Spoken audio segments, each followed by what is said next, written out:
بسم اللہ الرحمن الرحیم۔ السلام علیکم دوستوں، میرا نام ہے سہیل انور اور آپ دیکھ رہے ہیں کشش اسلام۔ بیوقوفوں کی جو عقیدت ہے نا وہ بہت خطرناک ہوتی ہے، کیونکہ اس کے لیے کوئی دلیل کی ضرورت نہیں ہوتی۔ وہ جب عقیدت کسی سے کرتے ہیں تو بہت ڈینجرس عقیدت ہوتی ہے، کیونکہ وہ سمجھتے ہیں کہ ہم جس کو فالو کر رہے ہیں بس یہ بزرگ ہیں۔ جب کسی کو بزرگ مان لیا، دیکھو یہ جاہل لوگ، ان کے ہاں نبی کا جو مقام ہے نا، ہم جب نبی مان لیتے ہیں تو پھر نبی دن کو رات کہیں، ہم نے کیا کہنا ہے؟ رات۔ پھر ہمیں دن کو دن کہنے کی اجازت ہے؟ جب ہم نے یہ مان لیا کہ پیغمبر وہ بات کہتے ہیں جو اللہ کہہ رہا ہے، تو اللہ غلط کر سکتا ہے؟ غلط کہہ سکتا ہے؟ نہیں کہہ سکتا۔ تو پیغمبر دن کو رات کہیں، ہمیں رات کہنا ہے، رات کو دن کہیں، ہمیں دن۔ تو جو لوگ بزرگوں کو پیغمبر کا مقام دے دیتے ہیں تو ان کی نظر میں ایک امتی کو جو نبی سے عقیدت ہوتی ہے، وہ عقیدت ان کو ان بزرگوں سے ہو جاتی ہے جو ان کے خود ساختہ بزرگ ہیں۔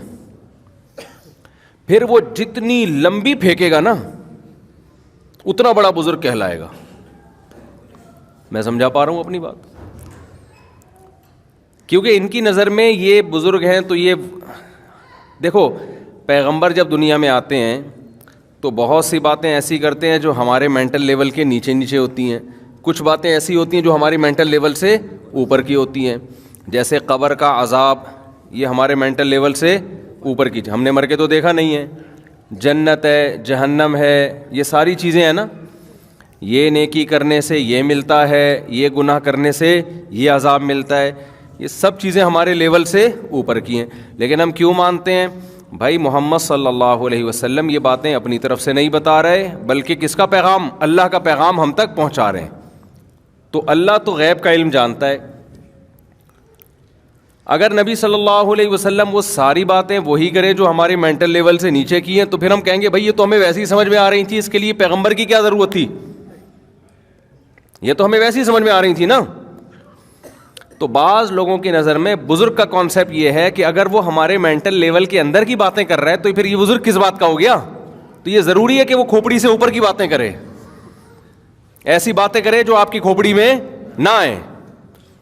تو بھائی یہ چیز پیغمبر پہ تو جچتی ہے، کیونکہ پیغمبر کا رابطہ کس سے ہے؟ اللہ سے۔ بزرگ پہ نہیں جچتی یہ چیز۔ بھائی آپ تو ہماری طرح کے انسان ہو، آپ جو بات کر رہے ہو اس کے پیچھے کیا دلیل ہے؟